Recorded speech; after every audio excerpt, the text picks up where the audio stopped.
السلام علیکم. خالد مصطفیٰ کیلگری سے کینیڈا سے حاضر خدمت ہے اپنے پروگرام ناظرہ کے ساتھ. تمام لوگوں کو سلام اور تازہ ترین اطلاعات کے انفارمیشن کے ساتھ، خبروں کے ساتھ اور ان کا تجزیے کے ساتھ آپ کی خدمت میں حاضر ہوں. یہ جو تبصرے ہوتے ہیں یہ حقائق پر ہوتے ہیں، کوئی کسی پرسنل نہیں ہوتے. آپ اس کو یہ نہ سمجھیے گا کہ میں عمران خان کا دوست ہوں یا مخالف ہوں. لیکن بات یہ ہے کہ اگر آپ غور سے اپنی سوسائٹی میں بھی دیکھیں نا، اگر ہر انسان اپنے بچپنے میں دیکھیں آپ کہ آپ کے 3-4 طریقے کے دوست ہوتے ہیں. ایک وہ ہوتا ہے جو زرداری صاحب جیسا ہوتا ہے کہ دوسروں کا مال بھی ہڑپ کر جائے، ڈکار نہ لے. دوسرے عمران خان صاحب کی طرح بھی ہوتے ہیں، خوبصورت نظر آ رہے ہیں، لڑکی باز بھی ہیں، لڑکی بھی حاصل کر رہے ہیں اور اسلام کا نام یوز کر کے ایماندار بھی بنے ہوئے ہیں. تو اس کو جو ہے نا آپ ہارڈ فاسٹ رول نہ لیں اپنے سر پہ. یہ لوگ اسی قسم کے ہوتے ہیں اور معصوم جو ہوتے ہیں ایسے بھی آپ کو ملیں گے جو بیچارے بالکل خاموشی سے ہیلپ بھی کرتے ہیں. وہی سب سے برے جو پیسے ہوئے لوگ ہوتے ہیں وہی ہوتے ہیں. اب عمران خان صاحب کے آج کا پروگرام بہت امپورٹنٹ ہے اور آپ آخر تک دیکھیے گا اور ضرور دیکھیے گا، اپنا لائک ضرور دیجیے گا. اب عمران خان صاحب روزانہ شام غریمہ بناتے ہیں پرچموں کے ساتھ. آپ ذرا سوچیں، ذرا غور سے. عوام کو بتاتے ہیں بھائی کیا ضرورت ہے عوام کو، آپ اپنی فائٹ کریں قانونی طور سے. آپ عوام کو بتاتے ہیں، عوام تو آپ کا حال دیکھ لیں. آپ کی پارٹی کے سارے جو وہ رہنما ہیں سارے جا چکے ہیں. وہ اس لیے جا چکے کہ آپ، میں یہ کہتا ہوں کہ بیوقوف نہیں ہونا چاہیے انسان کو. آئی ایم سوری ٹو سے کہ عمران خان صاحب ایک بیوقوف انسان ہے، یہ کنفرمڈ بات ہے. فرماتے ہیں ان کی جو تقریر ہے نا، اگر آپ غور سے سنیں نا تو وہی ظاہر کرتی ہے کہ وہ کتنے عقل مند ہیں. چالاک تو ہو سکتے ہیں لیکن عقل مند نہیں. تو وہ کہتے ہیں کہ 14 مہینے میں، جو لاسٹ 14 مہینے میں یہ اقتدار سے ہٹے تھے نا، تو اس کے اندر مجھے پتا چلا کہ لوگوں کے مسئلے کیا ہیں، کس طرح کوٹ ہوں گے. تو بھائی جان آپ کو جو لے کر جو آئے تھے، مجھے اسی بات پہ آتی ہے کہ آپ کو تو لے کے اسی لیے آئے تھے اور آپ انصاف کی جو پارٹی بنائی تھی، آپ نے انصاف دینے کے لیے تو بنائی تھی، تو آپ تو اس کو ہی بھول گئے تھے. آپ کو جب اقتدار دیا تھا باجوہ صاحب نے، یہ تو بات صحیح ہے کہ آپ نے ان کے پاؤں دبائے تھے تو آپ کو اقتدار دے دیا تھا انہوں نے، لیکن آپ چل نہیں سکے صحیح، تو اقتدار سے ہٹا محروم کر دیا گیا.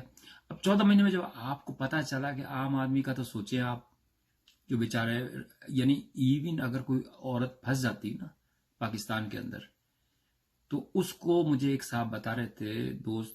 اب ظاہر ہے وہ پرانی بات ہو گئی کہ جو کورٹوں میں جاتے ہیں نا اور لڑکیوں کے کیس اغوا کے اور یہ بھاگنے والی لڑکی، ان کو پٹے والے سے لے کے جج تک سب یوز کرتے ہیں. یہ بالکل حقیقت میں بتا رہا ہوں آپ کو، اس کو برا نہ مانیے گا. لیکن جب آپ نے آپریشن کرنا ہے نا معاشرے کا، تو آپ کو حقائق بتانے پڑیں گے. اب دیکھیے یہ فرماتے ہیں عمران خان صاحب کہ بھائی سپریم کورٹ نے تو واضح طور پر کہہ دیا کہ میں بے گناہ ہوں. بے گناہ تو ہو گئے تم، لیکن سپریم کورٹ نے کیا کیا ان لوگوں کے خلاف؟ اگر چلو رینجرز نے اٹھایا تھا تمہیں، تو رینجرز کے خلاف کیا ایکشن لیا سپریم کورٹ نے؟ مجھے یہ تو بتا دے کوئی. سپریم کورٹ ایسی عورت کی طرح ہے جو چپ چھنال ہوتی ہے نا، خاموشی سے وار کرتی ہے، بیٹھے بیٹھے پیچھے سارے بینیفٹس بھی لیتی ہے اور کوئی کام بھی نہیں کرتی. الیکشن کے لیے کتنی انہوں نے وہ تک و دو کی کہ اس تاریخ کو ہو جائے گا، اس تاریخ کو ہو جائے گا، بتاؤ کچھ بھی نہیں ہوا. اور جناب علی سب سے بدقسمتی، میں تو کہتا ہوں لوگ ہی بیوقوف ہے. بھائی عمران فاروق، وہ جو عمران صاحب جو ہیں، عمران ریاض صاحب، کتنے مہینے ہو گئے بیچارے غائب ہوئے. کورٹ بھی کہہ رہی ہے، ڈپٹی کمشنر کو بھی کہہ رہے ہیں بھائی اس کو الٹا لٹکا دو، اس ڈپٹی کمشنر کو آپ جیل بھیجتے ہیں. خبردار، اب جب تک تم نہیں رہا ہوگے، جب تک تم بتاؤ گے نہیں، اور اس کو روز مارے تاکہ بتا وہ کدھر گیا. اگر مار دیا جب بھی بتاؤ، اگر نہیں مارا جب بھی بتاؤ. تو اس طرح ہوتا ہے یہ. تو آپ آرمی کو خام خواہ بدنام کر رہے ہیں، اپنی آرمی کو. آرمی تو پھر بھی میں کہتا ہوں کہ پازیٹیو ٹریک پہ حفاظت تو کر رہی ہے نا آپ کی. چلو وہ ٹھیک ہے، کچھ جنرل جو ہے نا وہ کرتے شروع سے ہی کر رہے ہیں. ایوب خان کو دیکھ لیں، ضیاء الحق کو دیکھ لیں، یہ ہے تو صحیح نا. خرابی تو ہے اصل میں. یورپ کے اندر، امریکہ کے اندر جو فوج ہے نا اس کو سرحدوں پہ رکھتے ہیں، ان کے کام ہی سرحدوں پہ، ان کو فیسلٹی دے دیتے ہیں، وہ وہیں رہے، ملک میں نہیں آنے دیتے اندر. لیکن وہ آ چکے ہیں. ایون آپ ہندوستان میں دیکھ لیں، ہندوستان میں بھی نہیں آتی فوج. ہندوستان کو سبق سیکھ لیں کس طریقے سے. تو اب یہ ہے کہ بھائی ان کو تو سوچنا پڑے گا. اب 2 آدمی میں سمجھتا ہوں کہ پاکستان کے اندر اچھے جو ہے نا، ایک تو آپ کا وہ ہیں فیصل واڈا صاحب، اور حامد میر صاحب اس کے اندر جو جرنلزم کے اندر جرنلسٹ کے طور پر. اب آپ لوگ کہیں گے کہ نہیں یار یہ تو دونوں ہی خراب ہیں. خراب تو سبھی ہیں، آپ یہ نہ سمجھیں کہ خراب کوئی اچھا ہے سارے، لیکن ان دونوں کا ضمیر زندہ ہے.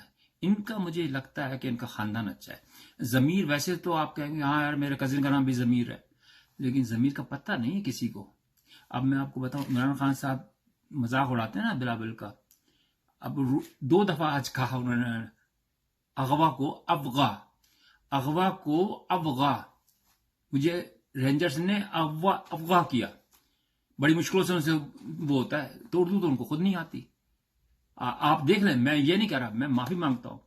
آپ پروگرام دیکھ لیں، آپ جو عمران خان کو پسند کرتے ہیں نا وہ پروگرام دیکھ لیں. میرا صرف کہنے کا مقصد یہ ہے کہ دوسروں کو ذلیل مت کریں، اپنے آپ کو امپروو کریں. آپ وہ تو ٹھیک ہے، وہ جو آپ نے بغاوت نہیں کی، میں مانتا ہوں کہ آپ نے بغاوت نہیں کی، لیکن مس ہینڈلنگ تو کی آپ نے. آپ کو خود انوالو نہیں ہونا چاہیے تھا. میں تو بچوں کو بھی کہتا ہوں کہ بھائی کوئی ایسی چیز رائٹنگ میں مت دو جس سے تم پھنس جاؤ.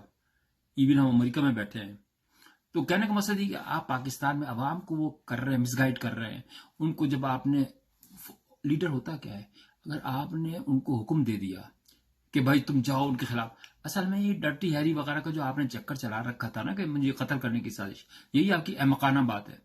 کون قتل کر سکتا ہے مجھے یہ بتائیں. اگر آپ سچے اسلام میں آپ بسم اللہ پوری آیت تو پڑھتے ہیں، لیکن آپ کو وہ یقین نہیں ہے اللہ پہ. کیوں؟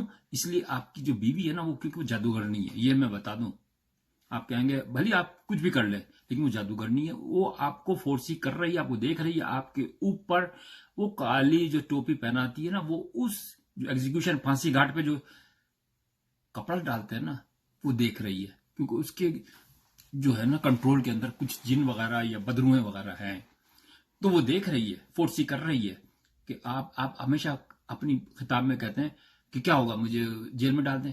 آپ یہ نہیں سوچتے کہ پھانسی بھی تو ہو سکتی ہے.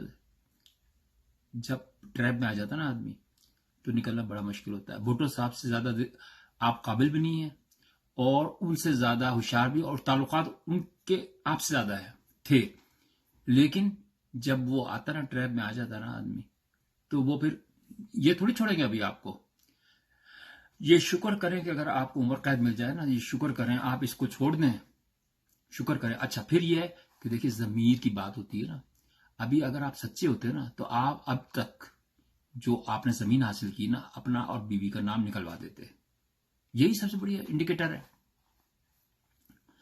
یو آر فیک مین سر. آپ کو تو یہ کچھ تو پروف دینا پڑے گا نا عوام کو. آپ جھوٹ بات پہ کرتے ہیں، صبح سے لے کے شام تک جھوٹ جھوٹ جھوٹ. آپ کے جھنڈوں کو لے کے بیٹھ کے شام غریبہ کوئی سننے کے لیے نہیں تیار ہے. آپ تو اپنے لیے بات کر رہے ہیں نا. آپ نے ایک دفعہ اس بچی کا نہیں کہا، جو مزاری کی جو بیٹی ہے اس کے متعلق ایک دفعہ نہیں کہا کہ یار اس نے 10 دفعہ کہا کہ میں 9 آفیسروں نے مجھے سراؤنڈ کر لیا تھا. اس نے کہا ریکارڈ بھی ہے. آپ نے کوئی بات کی؟ آپ تو چیخ پکارتے کرتے چیختے بری طریقے سے، لیکن آپ نے کوئی بات نہیں کی. تو سر اس طرح تو نہیں ہوگا. آپ کو جو ہے نا دلیر تو بننا پڑے گا. اور دوسری بات یہ کہ آپ اصل جو عدلیہ ہے، عدلیہ کے متعلق بولیں تو آپ تو اس کے گود میں بیٹھے ہیں چیف جسٹس کی جو سپریم کورٹ کا ہے، اس لیے کہ اس کے بھائی جو ہے نا ریپسٹ ہے، اس کو آپ وزیر بنانا چاہتے تھے. کس سے پوچھیں گے آپ بتائیں؟ اب وہ جا رہا ہے نا تو پتہ چلے گا آپ کو. جب دوسرا آئے گا نا وزیر، جو وہ آئے گا عدلیہ کا ہیڈ، پھر وہ آپ کو وہ بھی نہ چاہے گا. اور آپ اسی قابل بھی ہیں. تو آپ کو اب اللہ ہی بچا سکتا ہے. میں یہ بھی نہیں کہتا بھائی، اللہ ضرور بچائے گا آپ کو. میری دعائیں بھی آپ کے ساتھ ہیں. لیکن آپ کو کچھ کام ایسے کرنے چاہیے. نمبر 1 بات جو آپ کے اپنے ہاتھ میں ہے کہ آپ وہ اپنے نام فوراً نکلوا لیں. وہ جو یونیورسٹی بنائی نا، خود ساختہ یونیورسٹی بنائی ہے، کسی کو ضرورت نہیں یونیورسٹی کی. بھائی آپ نے کیوں وہ احسان لیا اس کا، ملک کا؟ جب آپ ایک سربراہ تھے تو آپ تو آفیشلی اس کا فنڈز الوکیٹ کرتے، اس کو پرمیشن لیتے. آپ نے اس کی تو پرمیشن